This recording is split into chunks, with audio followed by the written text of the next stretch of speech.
በመጽሐፍ ቅዱስ ኢየሱስ በእኔ የማያምኑ ሰዎችን እረዷቸው ብሎ ተናግሯል የሚል ነገር ይነሳል።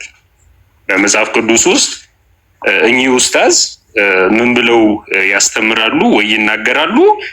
በመጽሐፍ ቅዱስ ኢየሱስ በእኔ የማያምኑ ሰዎችን እረዷቸው ብሎ ተናግሯል የሚል ነገር ይነሳል። ለዚህ ማስረጃ ብሎ የሚያቀርቡት ሉቃስ 19:27 ነው። ሉቃስ ወንጌል 19:27 ላውጣውና ላንብበው። የሉቃስ ወንጌል 19:27 በኢየሱስ የማያምኑ ሰዎች ይታረዱ የሚል ሐሳብ አለው ተብሎ ይነገራልና ለዚህ ሐሳብ ማብራሪያ ስለፈለኩኝ ነው። የመጀመሪያው ጥያቄ እሱ ነው። ላንብበው። ሉቃስ ወንጌል 19:27 ነገር ግን እነዚያ በላያቸው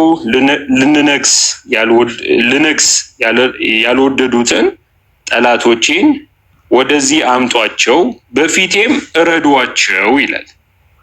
ይህንን እየተናገረ ያለው ኢየሱስ ነው የሚል ነገር ይነሳልና እዚህ ጋር ምናልባት ሰዎች መልስ አልሰጡበትም። ጥያቄው ዳይሬክት እኛን ባይመለከትም ለስላሴ አማኞች የቀረበ ቢሆንም ምናልባት ፓስተር ቢኪ እዚህ ላይ ማብራሪያ ስጠኝና ሌላም ሌላ ጥያቄ ያለኝ ሁለት ጥያቄ ወደሱ መለሳለሁኝ። ፓስተር ቢኪ።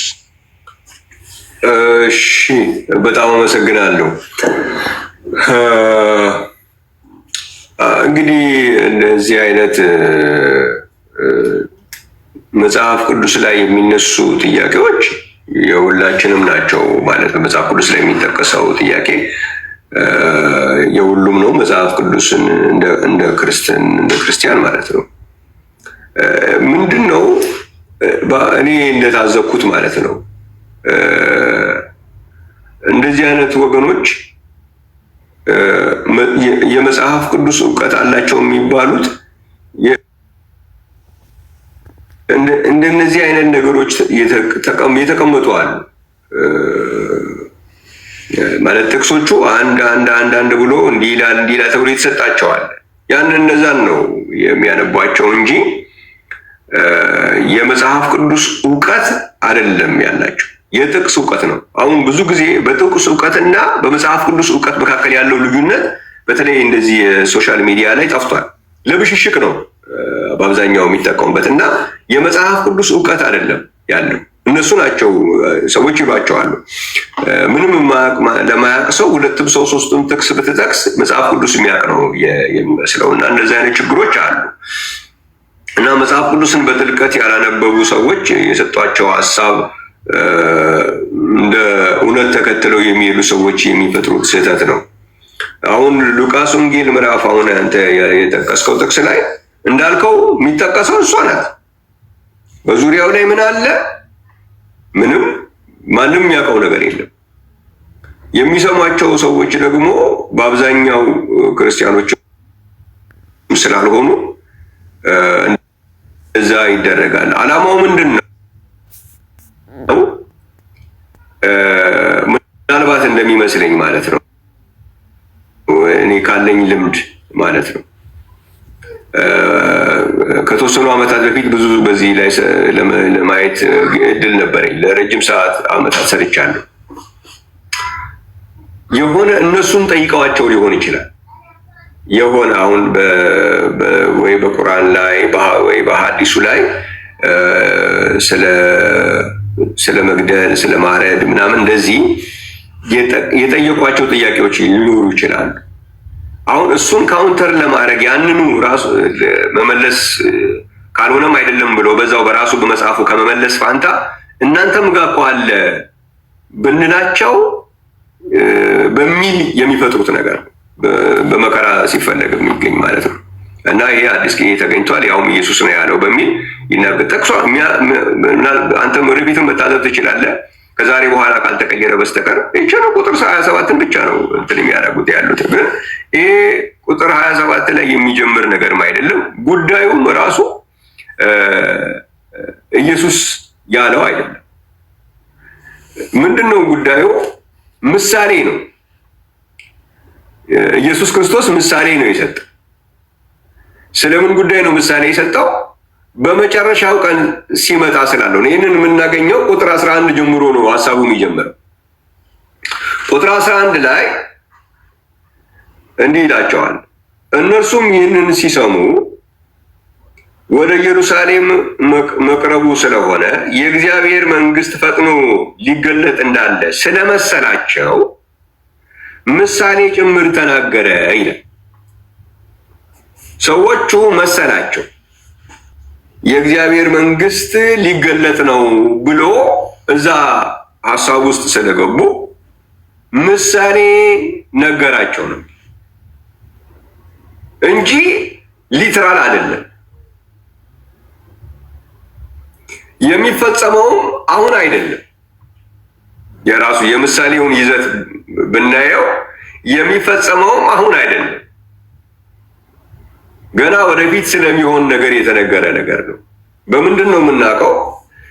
ምን ይላል? ምሳሌ ተናገረ እና ምሳሌው በምንድን ነው የተሰጠው? ስለዚህም እንዲህ አላቸው፣ አንድ መኮንን ለራሱ መንግስትን ሊመልስ ወደ ሩቅ አገር ሄደ ብሎ ነው። አንድ መኮንን ኢየሱስ መኮንን ነው እንዴ? ስለዚህ በአንድ መኮንን ስላደረገው ነገር ምሳሌ አድርጎ ነው ያመጣው። ምሳሌ ደግሞ የአንድ ሊነገር ለተፈለገው ዋና ሐሳብ ዋና ክፍል አይደለም፣ ገላጭ ነው። ያ ዋናውን ነገር ለመግለጥ ነው የምትጠቀምበት እንጂ ኤግዛክት አይደለም። ምሳሌ የጉዳዩ ኤግዛክት አይደለም፣ ምሳሌ ነው ነገሩ። ስለዚህ ገና ምሳሌ ሲል ያበቃል። እነኚህ ሰዎች ግን ምሳሌ የሚለውን አያነቡላቸውም። ለሚያነቡላቸው ሰዎች ሉቃስ ምዕራፍ 19 ቁጥር 27 አውጡ ነው የሚለው በቃ እንጂ ምሳሌ መሆኑን ቢያነብላቸው በቃ ነገሩ ይፈርሳል። ግን እሱን አያሳዩአቸውም። እነሱም አንብቦት አያነቡትም። ምክንያቱም ኢንተርኔት ላይ ራሱ ሰርች ብታደርገው ልታገኘው የምትችለው ነገር ነው። ኢየሱስ ክርስቶስ እንደዚህ ብሎ የተናገረበት አለ ብለህ ብትል ምሳሌ 19:27 ላይ ብሎ ይሰጠዋል። ከዛች ላይ ትወስዳለች። በቃ እሷን ነው የሚያነቡ። እዚህ የመጽሐፍ ቅዱስ እውቀት አይደለም የምልህ ለዚህ ነው። እንዲህ አይነት ችግር የሚመጣው ከመጽሐፍ ቅዱስ እውቀት ሳይሆን የጥቅስ እውቀት ነው ያላቸው። ከአንዳንድ ነው የሚጠቅሱልህ። ምሳሌ 19:27 በቃ ማነው ሉቃስ 19:27 እሷ ናት።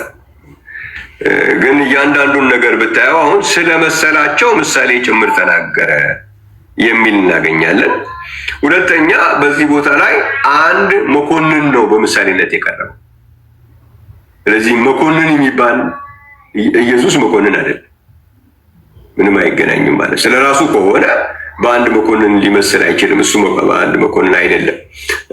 ስለራሱ ስለ ይሄ ጉዳይ የሚያሳየው ያው የፍጻሜውን ጊዜ መሆኑ ምሳሌነት አለው። ግን ሊትራሊ ስትወስደው ኢየሱስ መኮንን አይደለም። አንድ ሁለተኛ እዛ ላይ የምታየው ነገር ደግሞ ምንድን ነው? ኢየሱስ ከሄደ በኋላ ይላል። አሁን እናንብበውና ምን ይላል? ስለዚህም እንዲህ አላቸው፣ አንድ መኮንን ለራሱ መንግስትን ይዞ ሊመለስ ወደ ሩቅ ሀገር ሄደ። 10 ባሪያዎችን ጠርቶ 10 ምናን ሰጣቸውና እስክመጣ ድረስ ነግዱ አላቸው። አሁን የሚናገርበትን ቃልም ስትመለከት ሙሉ በሙሉ የእሱን እንዳይደረግ ስለሚፈለግ በሙሉ አላቸው፣ አለው፣ እንዲህ አላቸው ነው የሚለው። አልኩኝ አይልም። ኮምፕሊትሊ የዚህ ምሳሌ ባለቤት ሌላ ነው። አመልካችነቱ ግን የዚህ ምሳሌ የክርስቶስን ዳግመኛ ምጽአት የሚያመለክትበት ምልከታ አለው። የዚህ ታሪክ ዋና ባለቤት ግን ኢየሱስ አይደለም። እዚህ ጋር ለምሳሌነት ነው ይሄ ታሪክ የቀረበው። የአንድ መኮንንን ታሪክ ምሳሌ አድርጎ ለማስረዳት ነው ያመጣው ማለት ነው። እስክመጣ ድረስ ነግዱ አላቸው። የአገሩ ሰዎች ይጠሩት ነበርና ይህ በላያችን ሊነግስ አንወድም ብለው በኋላው መልእክተኞችን ላኩ ይላል። አሁን ኤግዛክት ስለ ክርስቶስ ነው ብሎ የሚያስቡ ከሆነ እዚህ ቦታ ላይ ምንድን ነው የሚለው? ከሄደ በኋላ እንድትነግስብን አንፈልግም ብለው በኋላው መልእክተኞችን ላኩ ይላል። እስቲ ኢየሱስ ከሄደ በኋላ ወደ ኢየሱስ የላኩ ሰዎች አሉ እንዴ? እነማን ናቸው ወደ ኢየሱስ መልእክት የተላኩት? ኢየሱስ እኮ ወደ መንደር እኮ አይደለም ሄደው። ቀበሌ 01 ያለ ነው እንደሚመስላቸው። ቀበሌ 01 እኮ አይደለም ሄደው፣ ወደ ሰማይ ነው ሄደው። እነኚህ ሰዎች እኮ እሱ ከሄደ በኋላ ምን አደረጉ ነው የሚለው? በኋላው መልእክተኞች ላኩ ይላል። ወደ ማን? ወደ መኮንኑ። አሁን ይሄ ነገር ኢየሱስ ነው ብሎ ያለ ሰው ወደ ኢየሱስ የተላኩ መልእክተኞች እነማን ናቸው እስቲ ንገሩን መባል አለባቸው። አይነግሩም፣ አያውቁትም፣ የለምም። ደግሞ መልእክተኞች ከሰማይ ወደ ምድር ይላካሉ እንጂ ከምድር ወደ ሰማይ እስኪ ሂዱና አሁን ወደ ኢየሱስ ጋር ሂዱና ንገሩልን ተብሎ የተላኩ መልእክተኞች አሉ? የሉም። ስለዚህ ሐሳቡን መጽሐፍ ቅዱስን አጥንተውት የደረሱበት መደምደሚያ ሳይሆን ቅድም እንደነገርኩ የተጠየቁት ጥያቄ አለ በእነሱ መጽሐፍ ላይ። ያንን ካውንተር ለማድረግ ዝም ብላ እዚህች ጋር ያንን የሚመስል ቃል እዛ ጋር እነሱ መጽሐፍ ላይ ተገኘ የሚባለው መጽሐፍ ስላለ እሱን ካውንተር ለማድረግ ዝም ብሎ በድፍን የመጣ ነው እንጂ በእውቀት የመጣ ያልተገናዘበ ትርጉም የሚያመጣው ችግር ነው ይሄ ጉዳይ ማለት ነው። እና እየቀጠልን ልናይ እንችላለን። እግዚአብሔር የተመሰገነ ይሁን። ከዛ በኋላ ምንድን ነው የሚላቸው? እነሱም ሲናገሩ ቁጥር 20 ላይ ስትመጣ በጨርቅ ጠቅልዬ የጠበቅኳት ምናን እነሆ ፈርቼ አለሁና ጨካኝ ሰው ስለሆንክ ያኖርከውን ትወስዳለህ፣ ያልዘራኸውንም ያላኖርከውን ትወስዳለህ፣ ያልዘራኸውንም ታጭዳለህ አለው ይላል። አለኝ አይደለም የሚለው አለው ነው። ማንን? መኮንኑን። ምንድን ጨካኝ ሰው ብሎ ነው የሚገልጸው። እንግዲህ እነዚህን ሁሉ ነገሮች ማየት ይቻላል ማለት ነው። ቁጥር 23 ላይ ደግሞ ስታነብ ምን ይላል? ቁጥር 23 ላይ ገንዘቤን ለለዋጮች አደራ ያልሰጠኸው እኔም መጥቼ ከትርፉ ጋር እወስደው ነበር አለው ይላል። ገንዘቤን ለለዋጮች አደራ ያልሰጠኸው ለምንድን ነው ብሎ ይጠይቀዋል ማለት ነው። እኔም ከትርፉ ጋር ወስድ ነበረ። ገንዘቤን ለለዋጮች አደራ ያልሰጠኸው ይላል። ኢየሱስ የሰጠንን ነገር ከሆነ ኢየሱስ የሰጠንን ነገር ለሌሎች እንዲሰሩት እንዴት ነው መስጠት የምንችለው? አሁን የተጠየቀው ጥያቄ አንዱ ይሄ ነው። አሁን ያልሰራበትን ሰው ሲጠይቀው ይህ ገንዘቤን ለምን ሌሎች አልሰጠህም ይለዋል። እሺ ይሄንን ይሄ መኮንኑ ነው ይሄን ምሳሌው ለመኮንኑ ነው ይሄን የሚጠይቀው። ግን ይሄንን ኤግዛክትሊ ኢየሱስ ነው የጠየቀው ብለው ከሆነ የሚያስቡት እሱ ኢየሱስ የሰጠንን ነገር እኛ ስላልሰራንበት በቃ እከሌ አንተ ሰራበት፣ ይሄንን ኢየሱስ ነበር ለኔ የሰጠኝ፣ ይሄንን ጸጋ ሰጥቶኝ ነበረ፣ እኔ ስላልሰራሁበት አንተ ሰራበት ብለን መስጠት እንችላለን እንዴ? እኛ ለኛ የተሰጠንን ጸጋ ለሰው መስጠት ይችላል? አይችልም። እዚህ ቦታ ላይ ግን ምንድነው የሚጠይቀው መኮንኑ? እኔ የሰጠውን ገንዘቤን አንተ መስራት ካልቻልክበት ለምን ለሌላ አልሰጠኸውም ብሎ ነው የሚጠይቀው። ካልሰራሁበት አልሰራሁበትም ይቀርብኛል፣ እግዚአብሔር የሰጠኝን ጸጋ እኔ ካልሰራሁበት አልሰራሁበትም ብሎ ይቀራል እንጂ አንድ ሰው እግዚአብሔር የሰጠውን ጸጋ በቃ እኔ ስላልተጠቀምኩበት እንካ የኔን ስራበት ብሎ መስጠት ይቻላል? አይቻልም። መኮንኑ ግን ያንን ነው ዲማንድ የሚያደርገው። እዚህ ቦታ ላይ ኢየሱስን ብታስገባው እንዴት አድርጎ ይሰራል? ስለዚህ አንድ ሀሳብ ትክክል የሚሆነው የሆነች እኛ የፈለግናት ቦታ ላይ ብቻ ቁጥር 27 ላይ ብቻ የሚሰራ ሀሳብ ነው ብሎ እንዴት ሊነሱ ይችላሉ? እነዚህ ሁሉ ነገሮች አሉ። ወደ ኋላው መልእክተኞችን ላኩ ይላል። ምሳሌ ነው የነገራቸው ይላል። የተሰጠው ምሳሌ መኮንን ነው ይላል። መኮንኑ የሚጠይቃቸውን ጥያቄዎች ደግሞ ተመልከቱ። ለምንድን ነው ገንዘቤን ለሌላ ያልሰጠኸው ይላል። አሁን ኢየሱስ የሰጠንን ነገር ፈጣሪ የሰጠንን ስጦታ እኔ ስላልሰራሁበት በቃ ይሄንን የጸጋ ከኔ አውጥቼ ይሄንን ጸጋ ፈጣሪ ሰጥቶ የነበረ እኔ ስላልተጠቀምኩበት እንካ አንተ ስራበት ብሎ መስጠት ይቻላል? አይቻልም። ይሄ ግን እዚህ ጋር መኮንኑ ያንን ጥያቄ እየጠየቀ ነው። ስለዚህ ኢየሱስ እንደሱ አለ ብለው ሊሉን ነው የሚፈልጉት። አይሆንም፣ የሚያስኬድ አይደለም። እንደነገርኩ ይህንን ጥያቄ የሚጠይቁ ሰዎች እኔ በጣም እርግጠኛ ነኝ ካውንተር አታክ ለማድረግ የተጠቀሙበት ነው። በመጽሐፋቸው ላይ ሲጠየቁ ወይ ቁርአን ተጠቅሶባቸዋል ወይ ሐዲስ ተጠቅሶባቸዋል። ስለዚህ ሐዲሱ ላይ እንደዚህ የሚል አለ ወይ ቁርአኑ ላይ እንደዚህ የሚል አለ ሲባል ኖ ኢየሱስስ ብሎ የለም እንዴ እንደዚህ ብሎ ለካውንተር አታክ ለመጠቀም የሚያመጡት ነገር ነው እንጂ እውቀት አይደለም። ለዛውም ደግሞ እነኛውን አንተ የምትላቸው ልጆች የፈጠሩትም አይደለም። ይሄ የቆየ እንትን ነው፣ የቆየ ሀሳብ ነው እና እነሱም የሆነ ቦታ ላይ ሲጠቀስ ሰምተውት ነው እንደዛ የሚሆነው። ኢንተርኔትም ላይ ምናምንም ላይ ይኖራል። ሌሎችም ሰዎች ሲጠቅሱት የነበረ ጉዳይ ስለሆነ ማለት ነው። ስለዚህ ያንን እነሱ የሚጠየቁትን ጥያቄ ለመሸፈን ያክል የሚሉት ነው። የሚያቋጥብ እሷን በቃ ሁሉንም ማየት ትችላለህ። በዚህ ጉዳይ ላይ የሚጠቅሱት ዮሐንስ ሉቃስ 19:27 ነው የሚሉ እንጂ 26 እንኳን አይሉ። ከ25 ጀምሮ እስከ 27 እንኳን አይሉ፣ ወይም 26 እና 27 እንኳን አይሉ። በቃ እሷን ነው፣ ሌላ እንትን ማድረግ አይችሉም። እሱን ትመለከታለህ ማለት ነው። ሌላው 10 ምናን ላለው ስጡት ይላል። ቁጥር 24 ላይ ስታነበው ምን ይላል? በዚያን ጊዜ ቆመው የነበሩትን ምናኑን ውሰዱበት፣ 10 ምናን ላለው ስጡት አላቸው ይላል።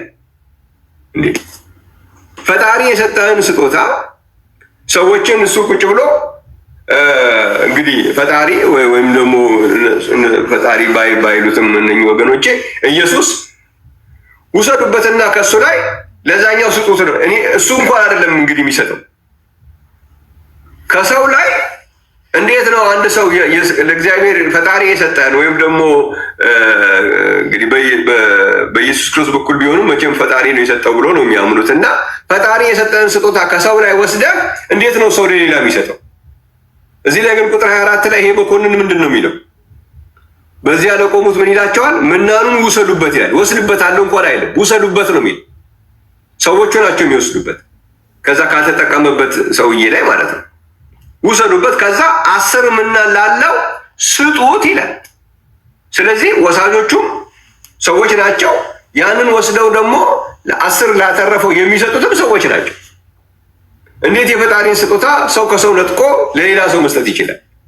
ራሱ እንኳን ወሰደበትና ለሌላ ሰጠው ቢሆን ኖረው ኦኬ ትንሽ ማቀራረብ ይቻላል። ስለዚህ ይሄ መኮንኑ ነው ይህን ሀሳብ እንትን የሚያደርገው።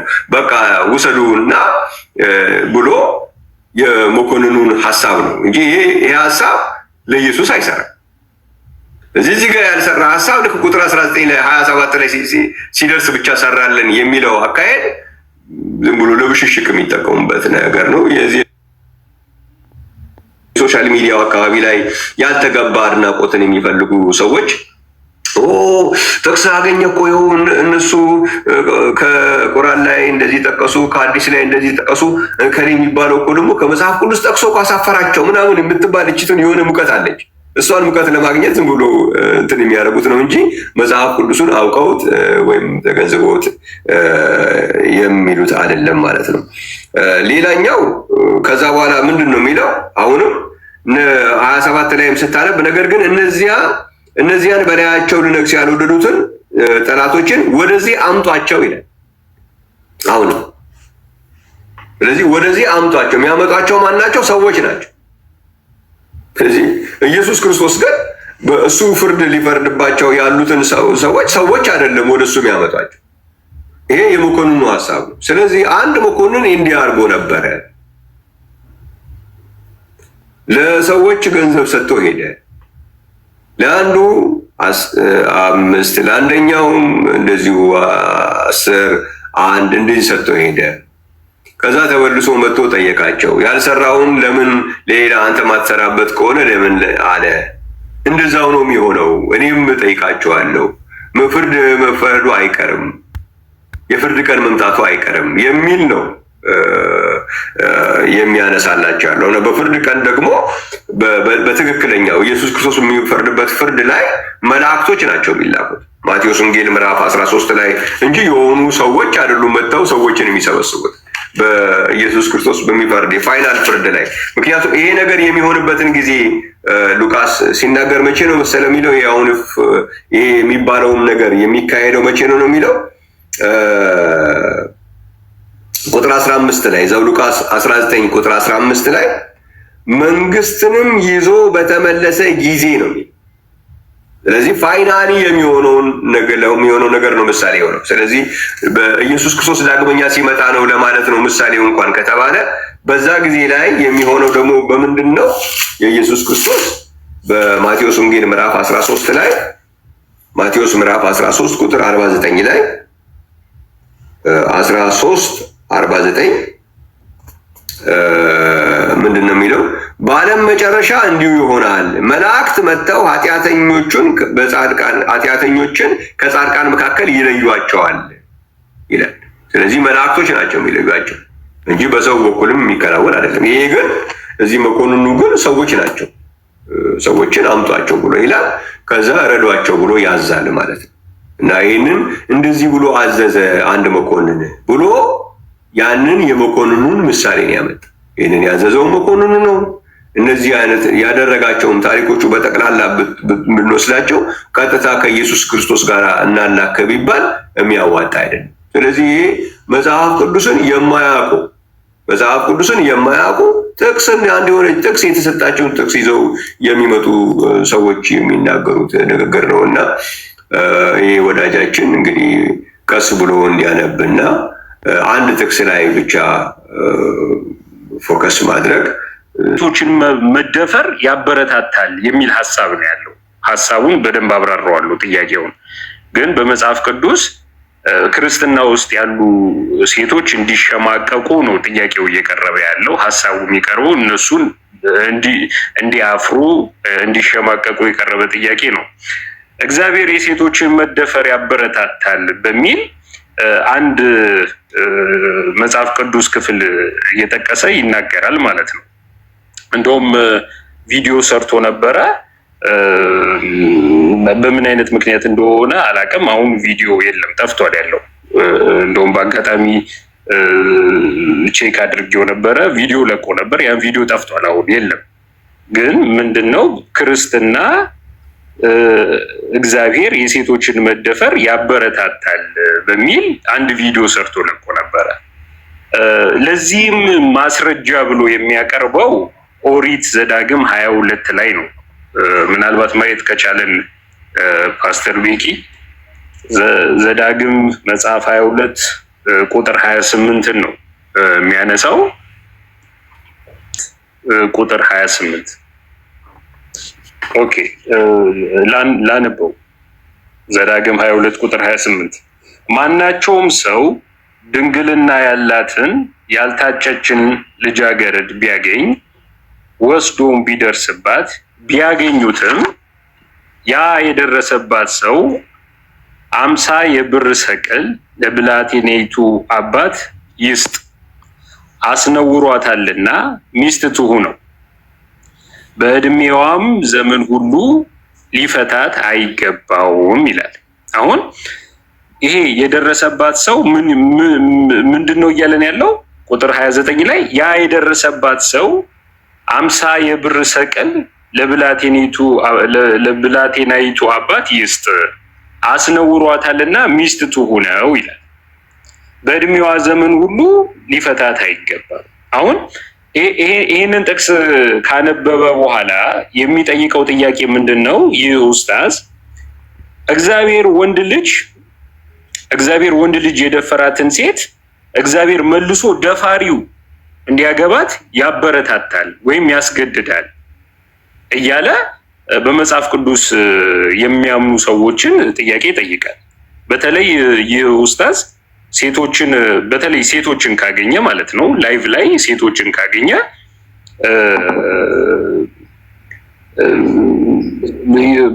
የሚጠይቀው ጥያቄ ምንድነው? አንድ ወንድ ቢደፍርሽ ይላታል። ሴቶችን ሲያገኝ ማለት ነው። ምንድነው የሚላቸው ይሄ ኡስታዝ? አንድ ወንድ ቢደፍራችሁ ያንን ወንድ መልሳችሁ ታገቡታላችሁ ብሎ ይጠይቃችኋል። ያው የሴቶቹ መልስ ደግሞ ምንድን ነው የሚሆነው? እንዴት ክብራችንን የነካ ሰው ልናገባ እንችላለን የሚል መልስ ነው የሚሰጡት። እሱ ደግሞ በመጽሐፍ ቅዱሱ አማኝ ከሆናችሁ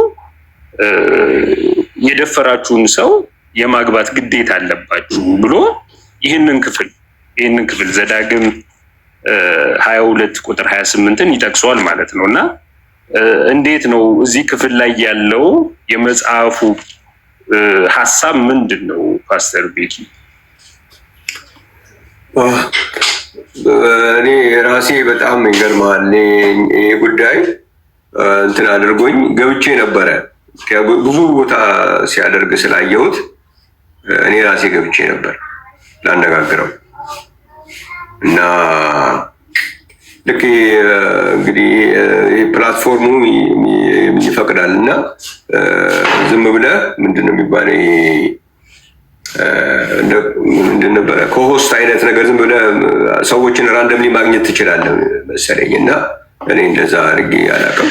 ብታደርግ ይገባል። ከዛ በኋላ ደህና ናቸው እንደምናቸው ምናምን ብሎ ከዛ በኋላ አንድ ትንሽ ግር ያለኝ ነገር አለ።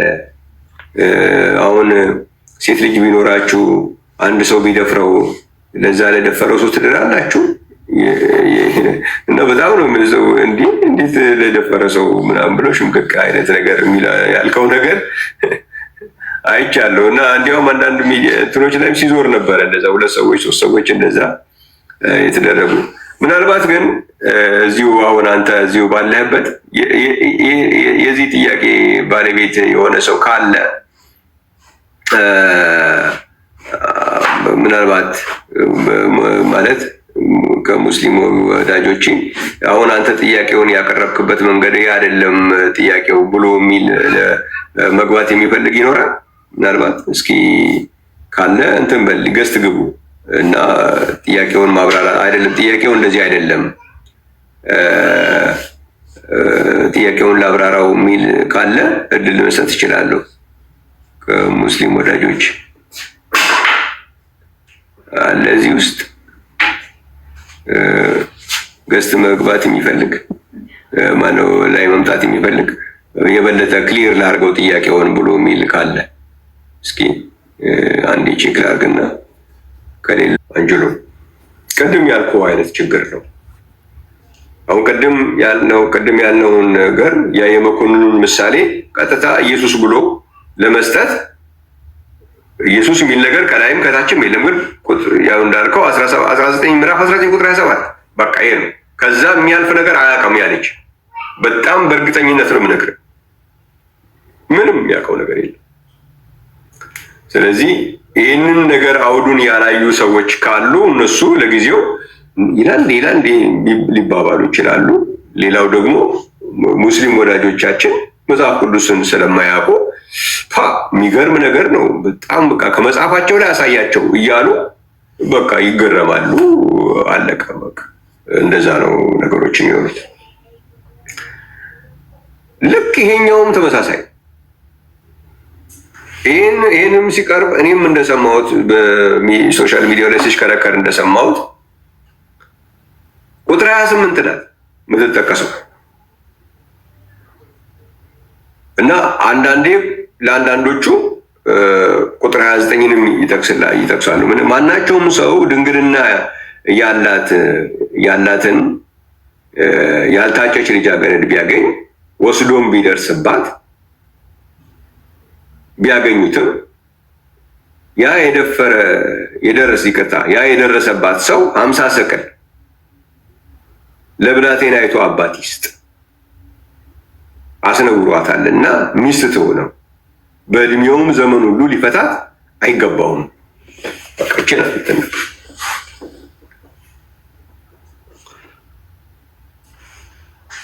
ስለምንድን ነው ከላይ ምን የተባለ ነገር አለ? 50 ሰቅል ስለምን ተባለ? 50 ሰቅልስ ራሱ ምንድን ነው? በመጽሐፍ ቅዱስ ውስጥ ስለ 50 ሰቅል ሲወራ መጽሐፍ ቅዱስ ስለ 50 ሰቅል ምንድን ነው የሚያወራው? ምንም እንደዚህ አይነት ጥናት የለም። እዚህ ይሄም ወገናችን የሚያውቀው እጅግ ብቻ ነው የሚያውቀው። እሱም ከራሱ ያመጣት አይደለችም። ሌላ ቦታ ላይ ሲጠየቅ አለ እናንተ ሳይት ላይ ብትገቡት የምታገኙት ነገር። ከዛ ትመጣለች። ያቺን ጥቅስ ብቻ ናት የምትታወቀው። እሷን ብቻ ነው የሚጠይቀው። ከዛ በኋላ ለምንድን ነው ይሄ የሚሆነው? ቅድም ካልኩት ነገር ጋር ተመሳሳይ ነው የምላችሁ። ለምንድን ነው? ምናልባት ምን ተጠይቋል ወይ ከቁርአኑ ላይ ወይ ከሐዲሱ ላይ ሴቶችን አስመልክቶ ያሉ ጉዳዮች አሉ እና ጥሩ አይደሉም ለሴቶች ሴቶችን እይታ በጣም ዲግሬድ የሚያደርጉ ሀሳቦች አሉት ተብለው የሚጠቀሰዋል። ከሐዲሱም ከቁርአኑም ላይ የሚጠቀሰዋል። ያንን ካውንተር ለማድረግ የሚመስለኝ እኔ ካለኝ ኤክስፒሪየንስ ያን ካውንተር እንዴ እናንተም ጋር ያለ አይደለም እንዴ ለማለት ነው ይሄ የሚቀርብ እንጂ ጥናት ተደርጎበት ምን እንደሚያወራ ታይቶ አይደል። እንደሱ መሆኑን ላሳየ፣ ምንም ጥናት የተጠናበት እንዳልሆነ ላሳየ። እዚህ ክፍል ላይ አንድ የተደፈረችን ሴት አግቡ እንደዚህ አይነት እኔ እንዲያውም በመጽሐፍ ቅዱስ ውስጥ ሲሪየስ የሆነ እርምጃ ለደፋሪ እንኳን ደፋሪን ሊያበረታታ ቀርቶ በብሉይ ኪዳን የሕግ መስመር ውስጥ በጣም ጠንካራ የሆነ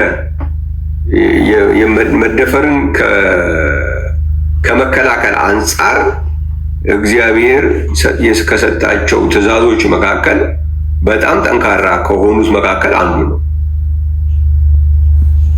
እንኳን መደፈርን ሊያበረታታ ቀርቶ ምክንያቶቹን ልግለጽ። አንደኛ ቁጥር 25 ላይ ላንብብ። እንዳልኩ ያው ሲነበብ ቁጥር 28 እና 29 ብቻ ነው የሚነበበው። ለምንድን ነው? ሮንግ ፒክቸር ሰዎች ላይ ለመቅረጽ ነው ያ የሚደረገው። የዛ ሮንግ ፒክቸር ዓላማ ደግሞ እነሱ የተጠየቁት ጥያቄ አለ ወይ ከቁርአኑ ተጠቅሷል ወይ ከሐዲሱ ተጠቅሷል። ስለዚህ ያንን ካውንተር ለማድረግ እንደዚህ ብንላቸው ያንን ጥያቄ እኛን ወደዚህ አይጠይቁንም ከሚል የሚመጣ ነው የሚሆነው። ያ ግን በእውቀት እና በማስረጃ ለሚያይ ሰው ብዙ ጠቃሚ አይደለም። እዚሁ ግን ለሶሻል ሚዲያ ዝም ብሎ ምንትን ስለሆነ ለመበሻሸቅ ሊሆን ይችላል። ምን ይላል ቁጥር 25 ላይ እዚሁ ዘዳግም 22 ቁጥር 25 ላይ ሌላ ቦታ ላይ እንኳን መሄድ ሳያስፈልግ ነገር ግን ሰው የታጨችውን ልጃገረድ በሜዳ ቢያገኛት በግድም አሸንፎ ቢደርስባት ያ የደረሰባት ሰው ብቻውን ይገደል።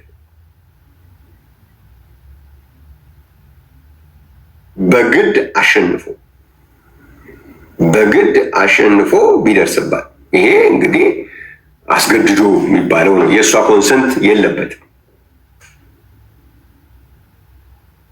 ስለዚህ እንደዛ አይነት ነገር ከተደረገ እንዲያውም ቅጣቱ እስከ ሞት ድረስ የሚመጣ አድርጎ ነው ያስቀመጠው። በጣም ከፍተኛ ቅጣት ነው።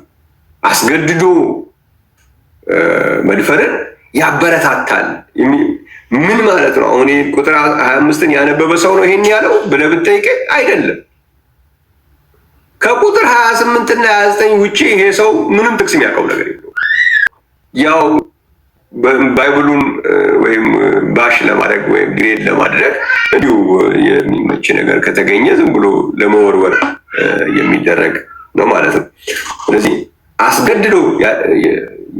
ለአስገድዶ መድፈር ያለው ቅጣት በጣም ከባድ በዚህ ላይ ምን ይላል? በብላቴኔቶ ላይ ግን ምንም አታድርጉ ያለው እሱ ላይ ነው የሚለው። የለባትም ሰው በባልንጀራው ላይ ተነስቶ እንደሚገድለው ይህ ነገር ደግሞ እንዲሁ ነውና ያደረገችው ከእሷ በኩል በመጣባት ነገር ነው እንጂ የእሷ ኮንሰንት የለም ነው። በሜዳ ባገኛት ጊዜ የታጠችው ልጃገረድ ጮኻለችና የሚታደጋት አልነበረም። ስለዚህ እሷ ጮኻለች፣ የሚታደጋት አታለች፣ ደፍሯታል። ስለዚህ ቅጣቱ ከፍተኛው ነው። ይህንን መጽሐፍ ነው እንግዲህ ይሄ ወገናችን ገና ለገና ከቁርአን ወይም ከሐዲስ በሴቶች ላይ ያለው ነገር ጥሩ አይደለም የሚል በሌላ በኩል የመጣባቸውን ጫና ያንን ለመቀየር መጽሐፍ ቅዱስ ወይም እግዚአብሔር ያበረታታል ብሎ የሚለው ይህንን ነው እንግዲህ። እሺ፣ ስለዚህ ይቀጥልና አሁን ከጮኸች እና በድፍረት ከሆነ መቀጣት አለበታል።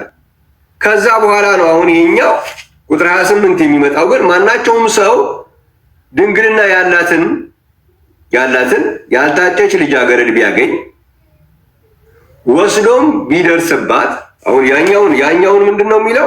በግድ አሸንፎ ቢደፍራት ነው የሚለው። የቁጥር 25 ያነበበ በግድ አሸንፎ ቢደፍራት። በግድ አሸንፎ ከደፈረ ቅጣቱ እስከ ከፍተኛው ድረስ የሚሄድ። እዚህኛው ላይ ግን በግድ አሸንፎ ደፈራት አይልም። ስለዚህ የእሷ ኮንሰንት አለ ማለት ነው። በዚህ ላይ ወደ እንግሊዝኛውም ወደ ግሪከኛውም ወደ ዕብራይስጡ ሄዳችሁ ስታዩ ቁጥር 25 ላይ ያለውን ቃል ምንድን ነው የሚለው? ሻዛቅ ይለዋል። ፕሮናንስ በትክክል አድርጌው እንደሆነ አላውቅም። የስትሮንግ ነምበሩ 2388 ነው። አሸንፎ ወይም ኮንከር የሚል ቃል አለ። አሸንፎ በቃ በኃይለኛ ሆኖባት ከእሷ ላይ ደፍሮ ማለት ነው። በኃይል አሸንፎ ልክ ቁጥር 25 ላይ እዚህ አማርኛችን የሚናገረው ምን ብሎ ነው የሚያስቀንበው? በግድ አሸንፎ የሚለው ማለት ነው። እሱን ነው የሚያሳየው። የምዕራፍ 28 ቁጥር 28 ላይ ያለውን ግን ታፋስ ነው የሚለው። ታፋስ ማለት ማኒፑሌት አድርጎ ይላል። ማኒፑሌት የሚለው ደግሞ ምንድን ነው? ኢን ስኪልፉል ማነር ይለዋል። ሃንድል ኦር ኮንትሮል ቲፒካሊ ኢን ስኪልፉል ማነር። አሳምኗት። እንግዲህ በእኛ በአማርኛችን ትንሽ ቃሉ ይላል፣ ግን አግባብቶ እንደማለት ነው። እንደሱ ከሆነ ያደረገው ወስዶ ቢደርስባት ቢያገኙትም ያ የደረሰባት ሰው 50 ሰቅል ለብላቴናይቱ አባት ይስጥ፣ ያውም ለእሷ አይደለም። ምክንያቱም እሷ እንትን ሆና ነው፣ ኮንቪንስ ሆና ነው። ሃንድል አድርጓታል ወይም ማኒፑሌት አድርጓታል። ማኒፑሌት የሚልም ቃል ይጠቀማል። ታፋስ ነው የተፈጠረው። ስለዚህ እንደዛ ከሆነ ያንን ካደረገ በኋላ ሰውየው የሚፈልገውን ነገር አድርጎ ያው እንግዲህ ምን አውርቶ እንደሚያደርጉ አንዳንድ ሰዎች እንዲህ ያደርጋለሁ እንዲህ ብላም ብሎ እዛ ድረስ ይሄዱና እዛ ደረጃ ከደረሱ በኋላ ጥለው ይሄዳል። እንደሱ ማድረግ አይቻልም ነው። ታፋስ አድርጎ ከልጅቷ ጋር ከተገናኘ በኋላ ከዛ በኋላ ጥዬ ልሂድ ቢል ነው አይሆንም ነው። እሷም ፈቅራ ነውና ታፋስ ሆና ነውና ያን ያደረገችው። ለእሷ የሚገባት ምንድን ነው? እንግዳው ሚስት ነው መሆን ያለበት እንጂ ተገናኝተሽ መሄድ አትችልም ነው። ለአባቷ ግን ለቤተሰቦች ግን ለእሷ አይደለም። እሷ ኦልሬዲ ፈቅዳ ያደረገችው ስለሆነ ተግባብታ ያደረገችው ነገር ስለሆነ ታፋስ ስለሆነ የተፈጠረው ለእሷ የሚገባት ባል ሆኖ መቅረት ነው እስከ መጨረሻ። እሷን ጥሎ ሌላ አገባለሁ ብሎ እሷን መጠቀሚያ አድርጎ መሄድ አይችልም። መጠቀሚያ አድርጎ መሄድ አይችልም። መያዝ አለበት በባልነት ነው። ቤተሰብ ግን ሳይጠየቅ ስለሆነ የተደረገው ለቤተሰብ ለአባቷ 50 ሰቅል ይክፈል እንጂ ለእሷ አይደለም። እንዲህ አርጓታ አርጋና እንኪ 50 ሰቅል ይበቃሻል ብሎ ያርጋ አይደለም የሚለው። ለእሷ የተሰጣት ምንድን ነው? ባል ሆኖ መቅረት አለበት። ታፋስ ነው የተፈጠረው። ስለዚህ አስገድዶ ግን የደፈረ ከሆነ ግን አስገድዶ ከሆነ ያደረገው ለአስገድዶ ለደፈረ ውሳኔው ሞት ነው የሚለው መጽሐፉ ላይ። ስለዚህ ይሄ ወገናችን አላነበበውም። የሚያውቀው ዘዳግም 22ን ቁጥር 28 እና 29 ብቻ ነው የሚያውቀው። እሱ ላይ የሚፈረድ አይደለም። እሱም ከዌብሳይት ላይ ከምናምን ላይ ነው የሚያመጣው እና ሌላውን ሁሉ የማንበብ ዕድል አላገኘም። ስለዚህ የኔ ምክር ምንድን ነው? እንደዚህ አይነት የኮምፓራቲቭ ሪሊጅን ላይ የሚሰሩ ወገኖች እኔም ሰርቼ ስለማቅ ማለት ነው፣ በተለይ በሌላ እምነት ላይ በሚሰራበት ጊዜ ጥንቃቄ ይጠይቃል። በደንብ አድርጎ ያኛውን በዛኛው በኩል ያለውን ነገር ማንበብ፣ ማጥናት፣ ጥልቅ ጥናት ማድረግ፣ ብዙ ውይይቶች መስማት ይጠይቃል። ዝም ብሎ የሆነች የተሰጠ ነገር ብለህ ተከደ እዛ ላይ ትያዛለህ።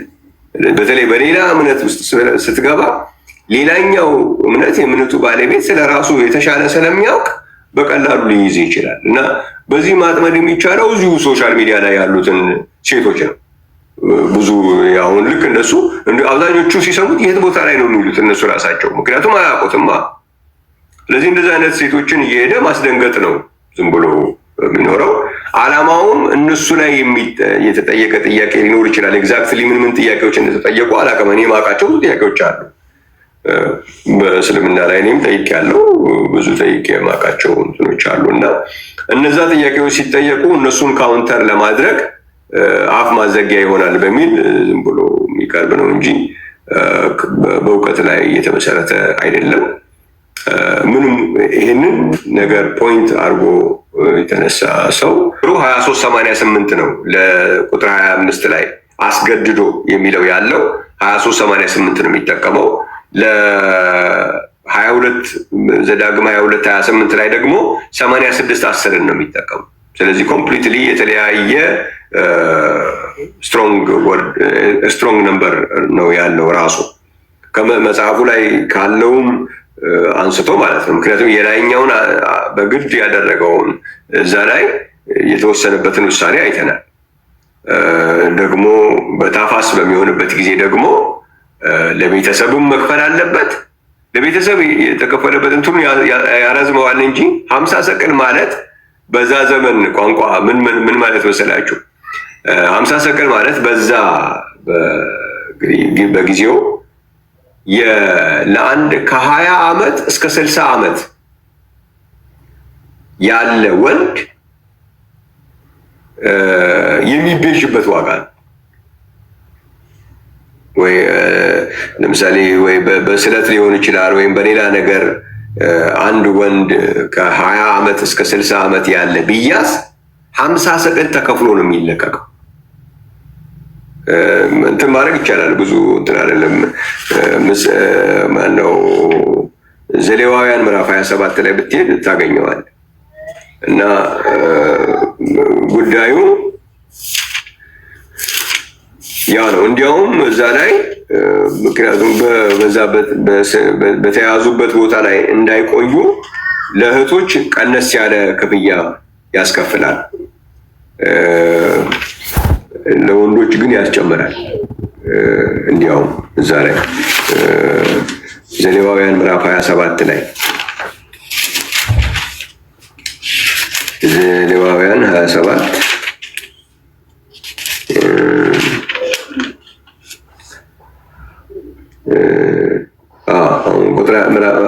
ቁጥር 1 ላይ እግዚአብሔር ሙሴን እንዲህ ብሎ ተናገረው፣ ለእስራኤል ልጆች እንዲህ ብለህ ንገራቸው፣ ማናቸውም ሰው ሰውን ለእግዚአብሔር ሊሰጥ ቢሳል አንተ እንደምትገምተው መጠን ስለ ሰው ዋጋውን ይስጥ ይላል። አንተ እንደምትገምተው ማለት ሙሴን ነው። እንግዲህ ከዛ ኮንቴክስት ከሰው ኮንቴክስት አንጻር ምን ሊሆን እንደሚችል ይናገራል። አንተ እንደምትገምተው ይስጥ ይልና ግምቱን ደግሞ በሰው ግምት አድርጎ ሲያቀርበው ምን ይለዋል? ለወንድ ይላል ለወንድ ከ20 ዓመት ጀምሮ እስከ 60 ዓመት ድረስ እንደ መቅደሱ ሰቅል ሚዛን ግምቱ 50 የብር ሰቅል ይሁን ይላል። ለወንድ ከ20 ዓመት እስከ 60 ዓመት ላለ 50 የብር ሰቅል ይሆን ይላል። ኦኬ ያ ተከፍሎ ነው የሚቤዠው ማለት ነው። ሴት ከሆነች ግን ይቀንሳል። ምክንያቱም ያው ያ እስከሚገኝ ድረስ እዛው መቆየት የለባቸውም። ለሴቶች አስተያየት አለው ማለት ነው። በቅናሽ ከዛ ባነሰ ዋጋ ለነሱ ፌር ያደርጋል ማለት ነው። ምክንያት ከባድ ነው ያው ለቶች አንድ ቦታ ላይ ብዙ መቆየት እና ለነሱ ምን ይላል? ሴት ብትሆን ግምቷ 30 ሰቅል ይሆን ይላል። ስለዚህ 30 ሰቅል ከፍሎ ማስለቀቅ ይቻላል። ለወንድ ከሆነ ግን ከፍ ያደርጋሉ፣ የበለጠ ነው የሚያስከፍሉት ማለት ነው። ስለዚህ ለጉልበተኛ ብዙ ያስከፍላሉ። ከዛ በኋላ ይመጣና ከ5 ዓመት ጀምሮ እስከ 20 ዓመት ድረስ ግምት ለወንድ ደግሞ አሁንም ለወንድ ሆኖ ደግሞ ከ5 ዓመት እስከ 20 ላለው ደግሞ ይቀንሳል፣ 20 ሰቅል ይሆናል። ስለዚህ በወንዶቹም መካከል ልዩነት አለ፣ ግን በእድሜ ነው የሚለየው። ከ20 ዓመት እስከ 60 ዓመት ለሆነ ወንድ ከሆነ 50 ሰቅል ይከፈላል። ከ5 ዓመት ጀምሮ እስከ 20 ዓመት ለሆነ ደግሞ 20 ሰቅል ይከፈላል። እንደዚህ ያደረገ ያስቀምጣል ማለት። ስለዚህ ማክሲመም ማለት ነው። አሁን በዚህ እንትን ላይ እዛ ጋር አሁን ዘዳግም ላይ ስትመለስ ለአባቷ ካሳ ይከፈል የሚለው በዛ ጊዜ ተመን ትልቁ ማለት ነው የሚከፈለው ማለት ነው ለአባቷ። እሷ ግን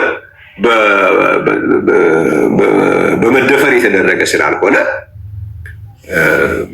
በታፋስ ስለሆነ እሷ ባል ሚስት ታረጋታለህ እንጂ ተጠቅመህ መሄድ አትችልም። እሷም ደግሞ በታፋስ ያደረገችው ስለሆነ ሚስት ሆና ተከትላለች። እሱም ጥሏት ሊሄድ አይችልም። መጠቀሚያ ልታረጋት አትችልም ነው እንጂ የሚለው። ደፍሮ ከሆነ ግን ምንም ጥያቄ የለው። በድፍረት ከሆነ በዛ ዘመን አነጋገር ምንም አይነት የደፈረን ሰው አጋቡት ምናምን ይላል የሚለው እዛ በቁርአኑ እና በአዲሱ ላይ የተጠየቀውን ጥያቄዎች ራሱን በዛው በነበረው በአዲሱ ላይ ወይም በቁርአኑ ላይ ተመስርቶ መልስ መመለስ ሲገባ ያንን መመለስ ሲያቀታቸው ካውንተር የሆኑ ጥቅሶችን አግኝተን እንደዚህ ብናደርጋቸው በዚህ አብሽቀን ጥያቄውን ማስቆም እንችላለን በሚል የሚመጣ እንጂ በእውቀት ላይ የተመሰረተ ኢንቴግሪቲ ኦነስቲ የለውም። ዝም ብሎ ያንን ብቻ ፊደሉ ዝም ብሎ ያሳየዋል። እኔ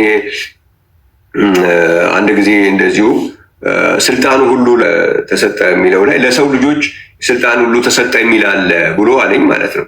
እና እንደዚህ አምጥቶ አስጠግቶ ያሳያቸዋል ማለት ነው። እና ዮሐንስ ወንጌል ምዕራፍ 14 ነው እና እዛ ቦታ ላይ ሁሉ የሚለው ማናቸውንም ነገር በስሜ የምትለምኑትን ሁሉ የሚለውን ይኸው ስልጣን ሁሉ ለሰው ሰጥቻለሁ ብሏል ብሎ ሁሉ ቢሆን አይታየም ብሎ አስነበበኝ ማለት ነው። እንዴት እስከዚህ ድረስ ሊደረግ ይችላል ብዬ ገረመኝ። እኔ በቃ እንትን ነው በቃ ያ የምትጠይቃቸው የሚጠየቁት ጥያቄን መሸፈን በራሱ መመለስ ካልቻሉ ካውንተር ለማድረግ በዚህ በመጽሐፍ ላይ ቢልም ባይልም ዝም ብሎ ነው የሚያቀርቡት። እስከዛ ድረስ ነው ያለ።